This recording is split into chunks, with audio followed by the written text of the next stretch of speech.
The next guest is Connor Tomlinson. Connor, good evening to you.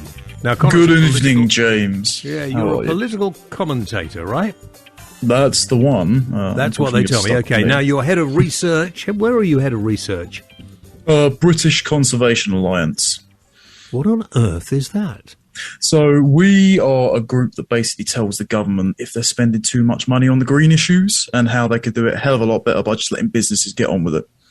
That's a good point. Very good point. And how could they do it a hell of a lot better? So let's look at, for example, you know that Boris wants to turn the UK into the Saudi Arabia of wind, right? So we went up to Whiteley while they were busy eating canapes and polluting all over COP26, which is the UK's largest inland wind farm. And we spoke to a lot of the engineers there, and they said, actually, well, our wind turbines are made abroad. They're often made in Spain, shipped over. They never make back the emissions they're taken to make them. And you still need something on the baseline, like nuclear or carbon captured gas. So you've got something consistent for when the wind drops or it goes too fast, and actually the wind turbines can catch fire. So rather than the government giving all our taxes to a lot of renewables, which are very expensive and might not always work, instead they should give tax cuts to companies that want to invest in developing better technologies, things like carbon capture. So like you can capture the emissions on a car, you could capture the emissions on a power plant that's doing gas or coal, and it can make it a lot cleaner. So they should give tax cuts to companies who want to do that rather than taking our money and spreading it about with all their friends. So basically, wind farms are a waste of time, and they also damage some wildlife, particularly seabirds. They also damage sea creatures because of the building them in the first place, so they're out.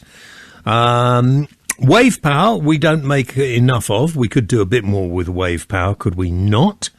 And solar power, I'm told, is a complete waste of time.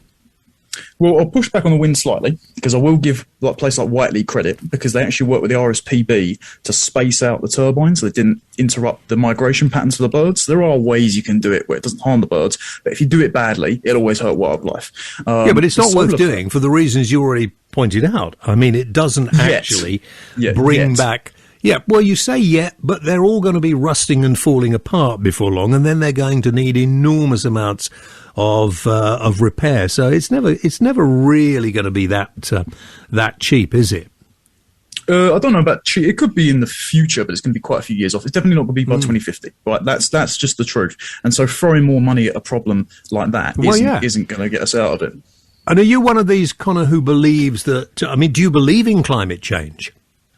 To use your line, James, the climate is always changing. Now, if we're putting pollution out in the world, obviously that's not great for just our breathing space, or putting plastic in the water and that. That's something we can all agree on. Said. But do I think that the sky is burning, and does anyone at British Conservation Alliance believe there's an apocalypse coming? No. So we're not the Insulate Britain types. But what we are doing is we are avoiding the truth that the climate has always changed and will always change. And maybe what we're doing is hastening it. I'm not against that. And also, the amount of plastic in our seas is disgusting, and the amount of stuff we throw away is disgusting. Just after Christmas, and looking at the packaging, we're all putting in the recycling bin, at least I hope we are. Why companies package things so fully, I have no idea. It's a waste, complete and utter waste. But the problem is we're still building on floodplains, and we're doing all kinds of things that could help us to live with the changing climate. But some people insist on saying, well, we do this, and we stop driving this, and we stop doing this, and then everything will be great. But it won't. The climate will continue to change.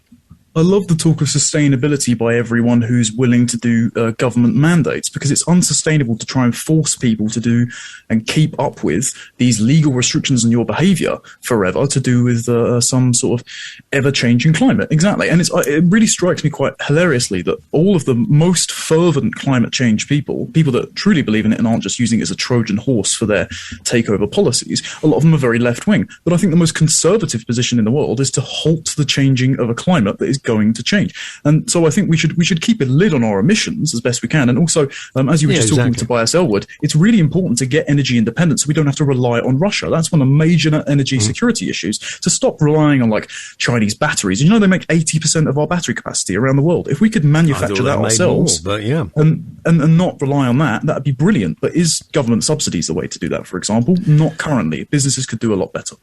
Well, of course they could, and we need to be more self-reliant. I was going to talk to you about the NHS, but I've done enough of that tonight, so I'm not going to bother.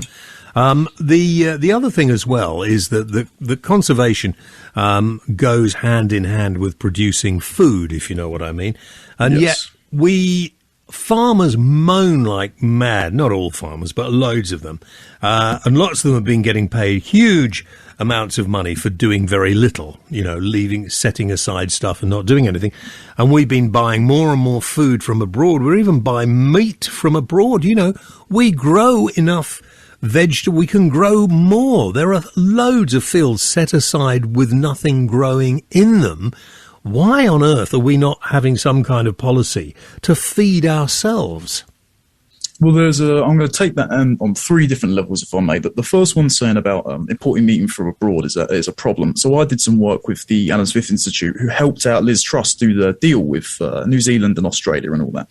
And it turns out buying lamb from New Zealand is actually less carbon intensive, let's put it that way, less emissions than doing it over here. So even like producing it, including transport emissions, it's less bad for the environment. So I don't believe that. Why would it be? Why? I believe it's to do with the emissions to do with land maintenance over here. It's in the paper, all the sources are there, so it's worth having a look at. But you don't even know the answer, so I don't believe that. I think these things are made up. I wouldn't, Liz Truss is a complete Remainer as far as Brexit's concerned, so what she's doing now, I've no idea. We've got enough land. Off the top of my head, James, in my defence, is only 11:30, so tiny bit tired. It is Christmas after all, so... Oh, well, obviously too tired to carry on being a guest. Thank you, Connor. Good night. I mean, honestly, don't come on my bloody programme, anybody, and then say, oh, well, it's a bit late and I'm a bit tired. For God's sake.